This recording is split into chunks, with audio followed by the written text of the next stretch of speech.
کہ ہم تو نکاح پڑھانے کے بعد پیدا ہوئے، تم تو نکاح سے پہلے. تو اسلام میں ایسا کوئی قانون نہیں ہے. جو نکاح تھا وہی نکاح. جانتے ہیں آپ فتح مکہ پر کسی کا نکاح پڑھایا گیا؟ پھر کیوں ہمارے مسلم پوچھتے ہیں؟ پہلی شرط یہ لگاتے ہیں. تو بہرحال ایک مسئلہ ہوتا ذہن میں رکھیے گا. تو ہم بات کہاں سے کر رہے تھے؟ منکر کی. چلیے ایک اور، والذین یجتنبون کبائر الاثم والفواحش الا اللمم، ہے نا؟ یاد ہوگی آپ لوگوں کو آیت، سورہ نجم میں پڑھیں گے انشاءاللہ 32 نمبر میں. مگر ابھی سن لیں یہ اللمم کیا ہوتا ہے. دیکھو اللہ تعالیٰ کا لطف و کرم. تو منکر جان لیا، فاحشہ جان لیا، کبائر جان لیا، تو لمم کیا ہوتا ہے؟ اتفاق کیا، ارادہ نہیں تھا. دیکھیے ہم پلینوں میں، ٹرینوں میں، بازاروں میں جاتے ہیں نا، غیر محرم پر نظر پڑ جائے تو کیا کریں گے؟ حکم ہے اللہ کے رسول کا، مردوں کو بھی نگاہ نیچی کرنا چاہے، عورتوں کو بھی نیچے کرنا چاہے. تو آپ نے نگاہ نیچی کر لی، یہ معاف ہے. ظاہر ہے کہ نظر تو ٹکرائے گی نا. تو بازاروں میں، پلینوں میں تو جانا ہے. تو بہرحال یہ، اور سغائر تو آپ جانتے ہیں چھوٹے موٹے گناہ، وہ تو وضو نماز سے معاف ہو جاتے ہیں. بہرحال یہ نہ بھولیے کہ صفت کس کی ہے؟ ان لوگوں کی کہ نعمتیں یہ اللہ تعالیٰ کی ان ایمان والوں کا حصہ ہے. ساتھ میں رہیے گا. وَإِذَا مَا غَضِبُوا، ماں کا تو گرامر یاد ہو گیا نا جی. جب غصہ بھرتا ہے تو درگزر کرتے ہیں. دیکھیے نبی کریم صلی اللہ علیہ وسلم نے فرمایا لا تغضب لا تغضب لا تغضب مرارا، غصہ مت کرو. جس طریقے سے شراب عقل کو کھا جاتی ہے نا، تو یہ غصہ بھی عقل کو کھا جاتا ہے. اور جتنے بھی ٹرپل طلاق غصے کی حالت میں ہے نا، غصے میں 1 منٹ میں 3. بھائی کیوں غصہ کرتے ہو؟ کنٹرول کرو نا. بیٹھے تو لیٹیے، پانی پیجیے. کیوں غصہ کرتے ہیں؟ ذرا رکیے. پھر پریشان، پھر ناجائز کام اس غصے کی وجہ سے. تو غصہ جو ہے مومن بندوں کی شان نہیں ہے. اب اس کے لیے میں قصے نہیں بتاتا ہوں صحابہ کے. بھائی حضرت علی رضی اللہ تعالیٰ عنہ ایک پر قابض ہو چکے تھے، اس نے تھوک دیا منہ پر، آپ نے چھوڑ دیا. تھوک دیا جنگ کے میدان میں، تو کیا ہونا چاہیے تھا؟ سر قلم. مگر کیا فرمایا؟ میں اگر اس کا سر قلم کرتا تو اللہ کے لیے نہیں ہوتا، میرے غصے کے لیے ہوتا. اللہ، کہاں ہیں ہم لوگ؟ صحابہ کے قصے جی آج ہی ذکر کیا تھا نا یہ قصے صحابہ کرام کے. تو بہرحال یہ غصہ جو ہے آپ ہم میں سے ہر ایک شخص کو چاہے کہ کنٹرول کرے، ضبط نفس کرے. اچھا آپ سنیے، پھر کہتے ہیں کہ والذین استجابوا لربهم واقاموا الصلاة وامرهم شورى بینهم ومما رزقناهم ينفقون. ان بدیوں سے بچتے ہیں، غصے سے بھی، غصہ آئے تو درگزر کرتے ہیں، اور اپنے رب کو جواب دیتے ہیں. اب جواب دینے کا مطلب کیا؟ حکم کی تعمیل. بعضوں نے ترجمہ کیا رزلٹ تیار، کہ حکم کو سنتے ہیں. بعضوں نے کہا کہ تعمیل کرتے ہیں. تو کیا کرتے ہیں سنیے، وَأَقَامُوا الصَّلَاةَ، نماز قائم کرتے ہیں. تو نماز قائم کرنے کا مطلب وہ نہیں جو اس کے پہلے بتایا تھا. وہ تو قائم کرتے ہیں پھر رکھتے ہیں، کئی دفعے سن چکے. پر یہاں پر اللہ تبارک تعالیٰ نے یہ بدیوں سے بچنے کے بعد جو بیان کیا کہ یہ ایمان والے جن کے حصے میں نعمتیں، نماز کیا مطلب؟ تو نوٹ کر لیں. نماز ہمیشہ ایمان کے بعد کیا؟ نماز. یہ بھی آپ جانتے ہیں کہ ایمان کے بعد پہلا مظہر کیا ہے؟ نماز. یہ بھی آپ جانتے ہیں کہ ایمان کے ارکان کتنے؟ 3. اقرار باللسان، تصدیق بالقلب، اور کیا؟ عمل. اس کو بھی نوٹ کر لیں جی. تو نماز اللہ کی اطاعت کا آغاز ہے. کیا ہے؟ آغاز ہے. آپ اسلام کے دائرے میں داخل ہوئے، اب ظہر کیا نماز کا وقت ہو گیا، آپ نماز نہیں پڑھ رہے ہیں، تو آپ کی اطاعت کا آغاز کہاں ہے؟ اطاعت کا آغاز ہے. تو آغاز کریں، ورنہ پھر ایمان مومنین کیسے ہوئے؟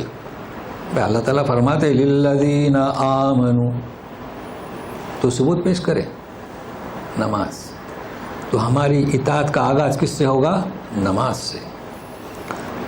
وَأَمْرُهُمْ شُورَى بَيْنَهُمْ. اچھا نماز کے بعد ہمیشہ ذکر آتا ہے مخلوق خدا کا بھی حق ادا کرتے ہیں. تو وَمِمَّا رَزَقْنَاهُمْ يُنْفِقُونَ، لیکن ابھی اس کا ذکر نہیں ہو رہا ہے کیونکہ یہ سورہ مکی ہے.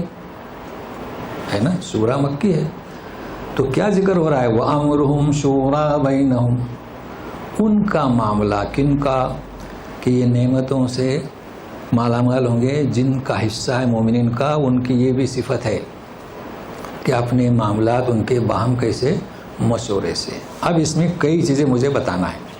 بھائی سورہ آل عمران 159 میں تو حکم ہوا تھا وَشَاوِرْهُمْ فِي الْأَمْرِ, اور یہاں اس کا ذکر ہو رہا ہے. اب اس وقت کیا بتایا گیا تھا خود ہم نہیں جانتے کیا بتایا تھا, مگر سنیے کیا سننا ہے. دیکھیے شورا یعنی کیا؟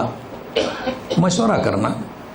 تو استخارہ یعنی کیا؟ چونکہ دونوں کو نسبت ہے بات سمجھنے کے لیے, اس لیے تھوڑا سا ذکر استخارہ کا بھی, چونکہ دونوں ایک جیسے معلوم ہوتے ہیں نا. اور ویسے تو لوگوں کا عام تصور بھی یہی ہے, ہم کئی دفعے بیان کر چکے ہیں کہ استخارہ کا مطلب مشورہ کرنا نہیں. استخارہ اور استشارہ, شورا سے استشارہ. استخارہ کا مطلب کیا؟ خیر کو چاہنا. اللہم انی اسألوک کیا ہے وہ؟ بعلمک, استخیرک بعلمک, تیرے علم سے خیر. واستقدرک بقدرتک, تیری جو قدرت ہے اس سے میں طاقت چاہتا ہوں, ہے نا. تو آپ خیر چاہتے ہیں استخارہ میں, لیکن ہے نسبت ہے. دونوں کو سمجھیں گے تو سمجھ میں آئے گا کہ شورا کیا ہے, مجلس مشاورت کیا ہے. تو شورا کے معنی ہے استشار, آپ نے کسی کی رائے کو جاننے کی کوشش کی. تو اللہ کی رائے کو کیسے جانیں گے؟ اللہ ہم سے پوچھتا ہے. زمین و آسمان سے پوچھا ایتیا, چاند و سورج سے پوچھا ایتیا آؤ, جبرن و قہرا فقالتا طائعین. ہم اللہ سے کیسے پوچھیں گے؟ ہم تو مانگیں گے, ہے نا. ہاں ہم مانگیں گے. جی موسیٰ علیہ السلام نے مانگا, ارے نہیں ویسا. تو استشار کے معنی کیا؟ کسی کی رائے کو معلوم کرنا. اب یہاں کئی سوالات پیدا ہوتے ہیں, چونکہ ہمارے یہاں مشاورت, پہلی بات یہ ہے کہ کس سے رائے لینا ایک چیز. دوسری بات یہ ہے کہ وہ کتنے افراد ہونے چاہیے. تیسری بات یہ ہے کہ پھر فیصلہ کس پر دینا. ہمارے یہاں تصور یہ ہے کہ 10 آدمیوں کو ہم نے مجلس مشاورت میں لیا, اور اگر 8 آدمیوں میں ایک طرف ووٹ دیا تو وہ فیصلہ غلط. سمجھ رہے ہیں نا, یہ غلط. پارلیمنٹ میں یہ ہوتا ہے کہ کسی خاص قوم کو شہریت سے غائب کرنا ہے اس ملک سے, تو اپنے چاہنے والوں کی اکثریت لاتے ہیں, بھائی 90% ان کی ووٹ مل گیا. تو یہ تو غلط تصور ہے, یہ اسلامی تصور نہیں ہے. اس لیے لوگوں کو اس کا علم ہی نہیں ہے کہ مشاورت کسے کہتے ہیں. تو یہ چیزیں آپ کو سمجھنا ہے. تو سب سے پہلے مشاورت کے معنی یہ ہیں. دیکھیے پہلی بات, اللہ کے رسول صلی اللہ علیہ وسلم سے کہا گیا کہ آپ مشورہ کریں, جبکہ وحی نازل ہوتی تھی. تو کیوں کہا گیا؟ تاکہ یہ سنت جاری رہے. تو آپ سنت جاری رکھیں. اب آپ نے کس سے مشورہ کیا؟ کیا لوگ چاہیے؟ ظاہر ہے کہ مشورہ ہمیشہ ایسے فرد سے کریں جو اس کی صلاحیت رکھتا ہو, ہے نا. جیسے حضرت عمر رضی اللہ تعالیٰ میں وفات سے پہلے عثمان غنی, حضرت علی, عبد الرحمن بن عوف, زبیر بن عوام, طلحہ, کہا کہ ان سے مشورہ کرو کہ خلیفہ کسے بنایا جائے. ٹھیک ہے, لیکن یہ یاد رکھیں کہ مشورہ کے لیے یہ بھی ضروری نہیں ہے کہ 5 افراد ہوں. اب آپ پوچھیں گے کہ ہمارے گھر میں 2 بیٹے ہیں اور بیوی ہے, تو کہیں گے کہ عورت مشورے میں شامل نہیں, عورت سے بھی مشورہ کریں. اس لیے میں آج تھوڑی وضاحت کر رہا ہوں. آپ کی بیوی کو بھی لائیں. بھائی بیوی پر ظلم کیوں کر رہے ہیں؟ دلیل کے ساتھ. نبی کریم صلی اللہ علیہ وسلم جب جنگ صلح حدیبیہ, ماشاء اللہ, صلح حدیبیہ میں تھے, ٹھیک ہے نا. تو حکم دیا کہ بھائی آپ بال کاٹو. پریشان, تو کس کے پاس گئے؟ ام سلمہ تھی رضی اللہ تعالیٰ عنہ. دیکھیے مشورہ کس سے لے رہے ہیں؟ خاتون. ہم تو خاتون کہیں گے نا, تو آپ کی بیگم بھی خاتون میں شامل ہے. جی بچوں کی ماں ہے. جی کیا کیا جائے؟ دیکھو کیسا مشورہ دیتی ہے. اے رسول, یہ صحابہ کرام آپ کی اطاعت میں مغلوب ہیں, آپ خود ہی بال اتار دیں, سب اتاریں گے. اللہ اللہ, دیکھو ہے کس نے مشورہ دیا. اب لوگ کیا کرتے ہیں کہ کسی مشورہ کرنا ہے کہ عورت کو چل تو اندر جا, بیٹی تو اندر جا, تیرا کیا کام ہے. نہیں, آپ کی بیٹیاں انہیں بھی لائیں, چھوٹی ہو بڑی ہو سب ہو, کوئی بھی ہو, سامنے رکھیں, مشورے میں رکھیں. اچھا کوئی نہیں ہے تو ایک فرد سے بھی مشورہ لیں. جنگ خندق میں کس نے مشورہ دیا؟ سلمان فارسی نے. ایک کے مشورے پر آپ نے عمل کیا. تو معلوم ہوا کہ ووٹنگ کا سوال نہیں آتا ہے کہ کثرت نہیں، یہ غلط ہے. ایک، چونکہ انہیں تجربہ تھا. اچھا جنگ بدر میں نہیں، جنگ احد میں اکثریت کا یہ خیال تھا کہ باہر جا کے لڑا جائے، وہاں اکثریت ہو گئی، چونکہ مشورہ لیا تو پھر باہر جا کر لڑائی لی. لیکن ایک فرد جنگ خندق میں کہتا ہے کہ نہیں. کیوں بھائی؟ تو ہمیں سوچنا ہے نا کہ یہ نہیں دیکھنا ہے کہ ایک فرد ہے یا اکثریت ہے، یہ دیکھنا ہے مصلحت کیا ہے. چونکہ جنگ احد میں باہر جا کر لڑنا ہے تاکہ وہ اندر نہ آئے. اور جنگ خندق میں کیا تھا؟ اتنی بڑا لشکر، سارے قبائل جمع ہو کر آئے تھے، انہیں اندر کہاں آنے دیتے ہیں؟ خندق کھود کے ان کو بندش کر دو. تو نتیجہ کیا نکلا؟ شورا کریں گے آپ. اب جیسے کہ باپ بیٹھا ہے بہنوں اپنی بیٹیوں کو لے کر، بیٹوں کو، اور یقین مانیے آپ بچے کو چھوٹا نہ سمجھے، یہ شورا ہے. کبھی بچہ آپ کو ایسا جواب دے گا کہ ماں اور باپ بھی نہیں سمجھ سکتے، وہ بول دے گا. اب یہ فیصلہ کون کرے گا؟ باپ. چونکہ باپ دور اندیش ہے نا. لیکن جو چیز باپ کے اور ماں کے سمجھ میں نہیں آ رہی تھی وہ بچے نے پٹ سے حل کر دیا. ڈاکٹر کے سمجھ میں نہیں آ رہی تھی وہ ایسے قصے میرے پاس ہیں، لیکن میں وقت نہیں گزارنا نہیں چاہتا. ایسے قصے ہیں کہ اس کی چٹکی میں مسئلہ حل ہو گیا. ٹھیک ہے. لیکن اب سوال یہ آتا ہے کہ آپ کریں کیا؟ میں بیوی نے ایک مشورہ دیا، چھوٹے بچے نے ایک دیا، تو نبی کریم صلی اللہ علیہ وسلم کے مشورہ دیتے تھے نا لوگ. اب فیصلہ کس پر ہوگا؟ نہ اکثریت پر، نہ اقلیت پر، نہ خاتون کو دیکھیں، نہ بچے کو دیکھیں. کیا دیکھیں گے؟ دور اندیشی. بھائی مشورہ کون لے گا؟ باپ لے گا نا. تو باپ کو جو معلومات ہے وہ کسی کو نہیں، لیکن بچہ اس کے مسئلے کو حل کر دے گا یا بیوی اس کے مسئلے کو حل کر دے گی. تو مشورہ جس میں دور اندیشی اور اس میں مصلحت ہو. اب مشورہ ہم کب لیتے ہیں؟ بیٹی کو کہاں دینا، بیٹے کو کہاں دینا. کچھ چیزیں ایسی ہیں جو بیوی کو نہیں معلوم، باپ کو معلوم. سب مخالفت کر رہے ہیں کہ بیٹی کو وہاں نہ دیں، تو فیصلہ کون کرے گا؟ باپ. تو آخر میں فیصلہ کس کے مطابق ہوگا؟ قرآن اور تعلیمات حدیث. تو نتیجہ کیا نکلا؟ نتیجہ یہ نکلا کہ جو مشورہ کیا جائے گا اس کو آپ پرکھیں. کیسے پرکھیں گے؟ اس میں مصلحت ہے یا نہیں. اور آج کل جو مشورے ہوتے ہیں، ابھی ہمارے یہاں مجلس مشاورت، کیا مطلب مجلس مشاورت اور پارلیمنٹ، ان کے پاس دور اندیشی نہیں ہوتی، بد اندیشی، برائی کے لیے. اچھا مجلس مشاورت میں کیا ہے؟ وہ قرآن تعلیمات کو دیکھتے ہی نہیں. ان کا ایک مختصر کیا ہے؟ مختص شریعت ہے، یعنی مطلب بنا بھی. اب تو آپ شریعت کو سمجھتے ہیں. ان کی جو شریعت ہے ہاں وہ اس پر غور و خوض کرتے ہیں. وہ بھی اب وہاں کیا سسٹم ہے، لیکن پارلیمنٹ کا تو آپ جانتے ہیں وہاں تو اکثریت.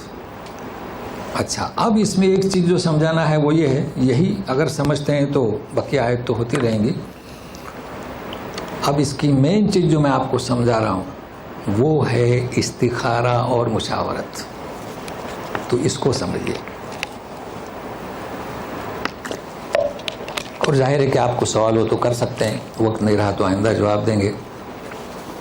ابھی ایک باپ ہے سمجھ میں نہیں آ رہا ہے، بیوی مشورہ دے رہی ہے، بچے مشورہ دے رہے ہیں، تو آپ اس وقت نوٹ کر لیں دونوں میں مناسبت کیا ہے. نبی کریم صلی اللہ علیہ وسلم نے فرمایا، اب سنیے یا حدیث، کہ جو شخص استخارہ کرے گا وہ کبھی نادم نہیں ہوگا، اور جو شخص مشورہ کرے گا وہ کبھی شرمندہ نہیں ہوگا. تو جوائنٹ ہوا نا، اشتراک ہوا نا.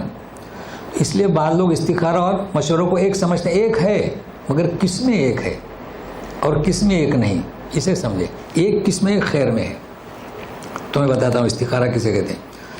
استخارہ اسے کہتے ہیں کہ آپ کو کوئی کام درپیش ہے تو آپ استخارہ کریں. مشورہ کسے کہتے ہیں؟ آپ کو کوئی مہم کام درپیش ہے تو لوگوں کو جمع کریں، لوگ نہیں تو آپ کے گھر کے افراد جمع کریں. جوڑ ہوا نا اس میں. استخارہ کرتے ہیں اس میں یہ ہے کہ صلاۃ الاستخارہ، ساتھ میں رہیے میرے. صلاۃ الاستخارہ، صلاۃ کیا معنی؟ تو بولیں گے نماز. نماز صلاۃ کے معنی دعا کے بھی ہوتے ہیں. بھائی صلاۃ علی النبی، دعا بھی، نماز بھی، صلاۃ فلاں، رحمت بھی. تو خاتون کو خارج کیوں کرتے ہیں؟ سنیے غور سے. اگر ایک خاتون کو درپیش ہے استخارہ تو آپ نے صلاۃ کے معنی سے نماز کر دی، وہ خاص دنوں میں ہے، مسئلہ جان لیں آپ، تو وہ کون سی نماز پڑھے گی اب؟ تو صلاۃ کے معنی کیا؟ دعا، اسے چاہیے کہ دعا کرے، اپنا وضو کرے، صاف صفائی کرے اور استخارہ کرے۔ بہرحال ایک مسئلہ بتا دیا۔ اب یہ کس کے سمجھ میں آئے گا مسئلہ؟ جو تحقیق کرتا ہے۔ سمجھ میں آ گیا نا مسئلہ؟ تو کیا خاتون 8 دن تک روکی رہے؟ ہاں، یہی تو لوگوں کے سمجھ میں نہیں آ رہا ہے۔ یہ ہم نے ترجمہ کر دیا نماز۔ تو صلاۃ کے معنی دعائے استخارہ۔ اس کا عملی طریقہ کیا کہ کس نماز کے بعد، بھائی عمرہ کو جاتے ہیں تو احرام کب باندھنا چاہیے؟ احرام تو پہلے اوڑھنا چاہیے، لیکن نیت کب کرنا چاہیے؟ کسی نماز کے بعد۔ جیسے کہ حذیفہ میں حضرت عائشہ صدیقہ، اسماء بن امیس، یہ تو ناپاکی میں تھی، تو انہوں نے کیا احرام نہیں باندھا؟ احرام تو باندھا، نماز نہیں پڑھی۔ تو استخارہ بھی بغیر نماز کے ہوتا ہے، تو وہ چاہے اسے دعا کرے۔ اور پھر یہ کہ ناپاکی تو اس کے ایمان کی ناپاکی نہیں ہے نا، تو یہ مسئلہ بھی سن لے، وہ بھی استخارہ کرے۔ یہ نہیں کہ میں تو ابھی خاص دنوں میں ہوں تو 8 دن کے بعد نہیں۔ اچھا، ایک اور طریقہ بتاتا ہوں۔ استخارے میں یہ بھی شرط لگائی ہے کہ سونے سے پہلے کرے، وہاں کہاں لکھا ہے سونے سے پہلے؟ پھر ایک گفتگو نہ کرے، وہاں یہ بھی نہیں لکھا ہوا ہے۔ آپ کو استخارہ کرنا ہے ظہر کے وقت کہ مجھے عشاء کے بعد جانا ہے، تو کیا آپ سوئیں گے؟ ظہر کی نماز کے بعد استخارہ کریں یا 2 رکعت نماز پڑھیں؟ اچھا، اب سنیے اس کا جو جوڑ ہے۔ استخارہ کرتے ہیں لوگ، خواب میں کچھ آتا نہیں، بعضوں کے آتا ہے تو وہ پھر تعبیر پوچھتے ہیں، کسی کے خواب میں کچھ نہیں آتا۔ تو ہم بتا چکے ہیں، آپ کو یاد ہوگا، جب آپ کے خواب میں 3 دن تک کچھ نہ آئے تو کسی سے پوچھے۔ ہاں ہے، بہت اچھا، کیا کریں؟ مشورہ کریں۔ اب وہ جو جواب دے گا وہ بزرگ، وہ اس خیر کا نتیجہ، وہ جو جواب دے گا، یہ کیا آپ نے اللہ سے کہا نا کہ انی کیا ہے؟ استخیرک بعلمک، آ گیا سمجھ میں؟ ہاں، تو اللہ کے رسول فرماتے ہیں کہ جو استخارہ کرے گا وہ نادم نہیں ہوگا، جو مشورہ کرے گا وہ شرمندہ نہیں ہوگا۔ تو جب آپ نے مجلس مشاورت بلائی، آپ کی فیملی کی یا لوگوں کی یا جماعت کی، جو بھی طے ہوگا اللہ تعالیٰ صحیح نہج پر پہنچائے گا۔ آ گیا سمجھ میں؟ جی، تو یہ ہے استخارہ اور استشارہ۔ تو کافی مسائل بھی ہم نے بتلا دیے، خواتین پر ہم ظلم کرتے ہیں وہی بتلا دیا، تو اللہ تعالیٰ ہمیں توفیق دے۔ اب یہ کہ شورا بہنوں، ایک پورا کرتے ہیں اس آیت کو، وَمِمَّا رَزَقْنَاهُمْ يُنْفِقُونَ۔ مخلوق یعنی اللہ کے حقوق کے ساتھ ساتھ مخلوق خدا کا بھی حق ادا کرتے ہیں۔ اس سے مراد زکوٰۃ نہیں ہے، زکوٰۃ تو نماز روزہ یہ سب کہاں شروع ہوئی تھی؟ مدینہ سے۔ بہرحال نماز کا حکم تو مکے سے ہوا تھا، اور پھر زکوٰۃ روزہ۔ اس میں ایک چیز اور سن لیں، اب وہی یہاں پر شروع ہو رہا ہے والذین اذا اصابہم البغی ہم ینتصرون۔ یہی تو اصل روح ہے اس کی، کہ جب ان پر زیادتی ہوتی ہے تو بدلا لیتے ہیں۔ تو اسے سمجھنا ہے، اس کے لیے آئندہ پر رکھتے ہیں کیا۔ تو بہرحال جو کچھ بھی ہم نے سنا، تو ہم دعائی کریں گے کہ جو کچھ بھی ہم نے سنا اس پر عمل کرنے کی اللہ توفیق عطا فرمائے، اور ہم جو سنتے ہیں، جو بیٹھے ہیں، جو سنتے ہیں، جو دیکھتے ہیں، تو اس کی برکت سے ہمارے موت کے وقت کی سختی، قبر کی تنگی، اور حشر میں شرمندگی، اور عذاب اور نار کی گرمی سے محفوظ کرے برحمتک یا ارحم الراحمین۔ اعوذ باللہ من الشیطان الرجیم۔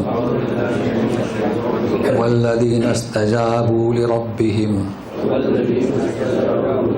وأقاموا الصلاة وأمرهم شورى بينهم ومما رزقناهم ينفقون۔ دیکھیے اس کی بقیہ آیت جو ہے نا صرف شرح ہے، معمولی شرح ہے، اصل تو مدعا آپ سمجھ گئے، اور اس کے بعد ایک رکو انشاءاللہ کوشش کریں گے۔ بہرحال آپ آج کی طرح وقت سے جلدی آئیں، کہیے سبحانک اللہم و بحمدک اشہد ان لا الہ الا انت استغفرک و اتوب الیک۔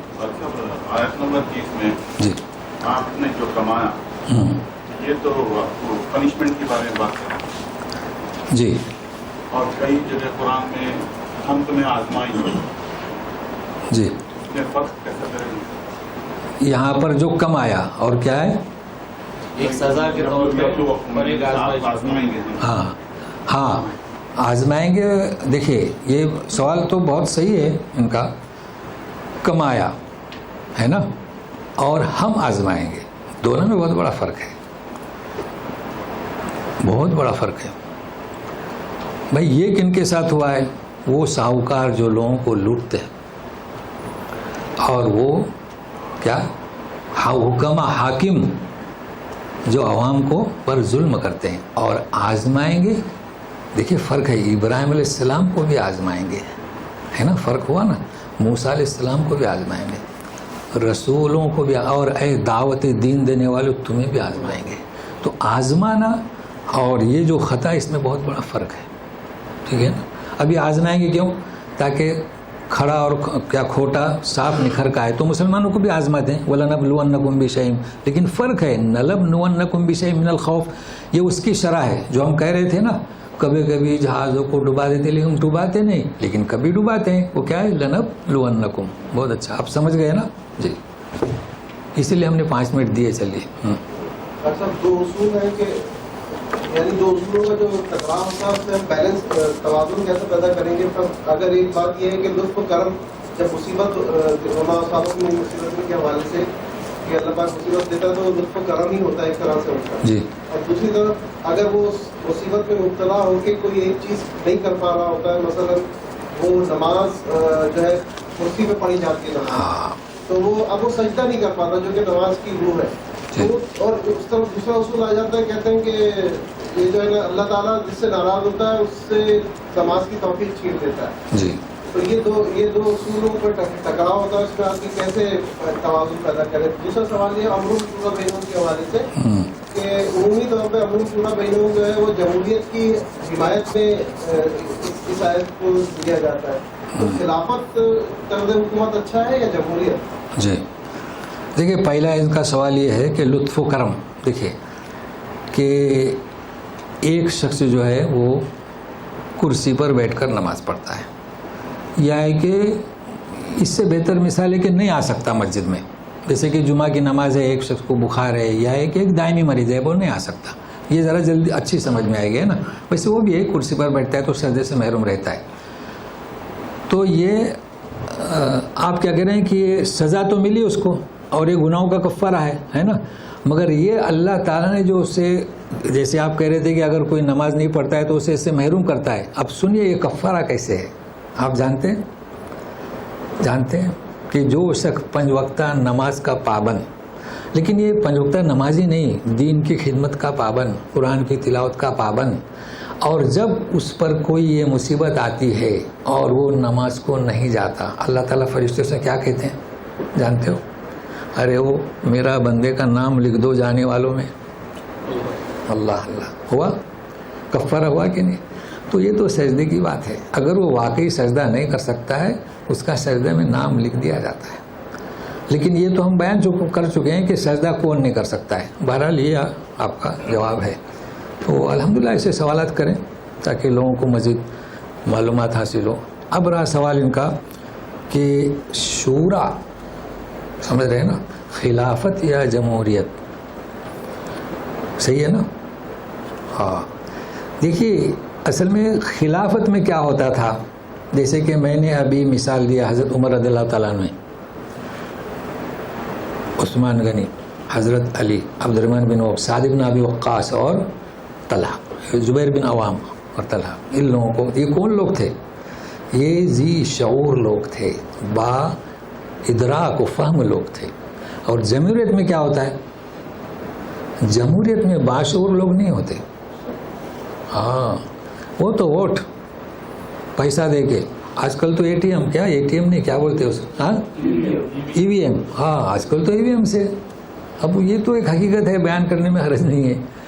آج کل تو کروڑوں روپیہ دے کر, تو آج کل کیا ہے جمہوریت میں کثرت, کہ ایک فیصلے کو صادر کرنا ہے تو اس کو کثرت, تو کثرت. اب جیسے پارلیمنٹ میں, ایوان میں مختلف گروہ کے لوگ ہوتے ہیں, مگر انہیں کچھ رقم دے کر اپنا حامی بنایا جاتا ہے. تو بہت فرق ہے, بہت کافی زمین و آسمان کا فرق ہے. وہ تو اچھا ہوا کہ آپ نے اتنا ہی پوچھا اور آگے نہیں گئے. تو بہرحال یہ تو بالکل واضح حقیقت ہے, ہم نے بتا دیا. یہ بھی اسلامی جمہوریت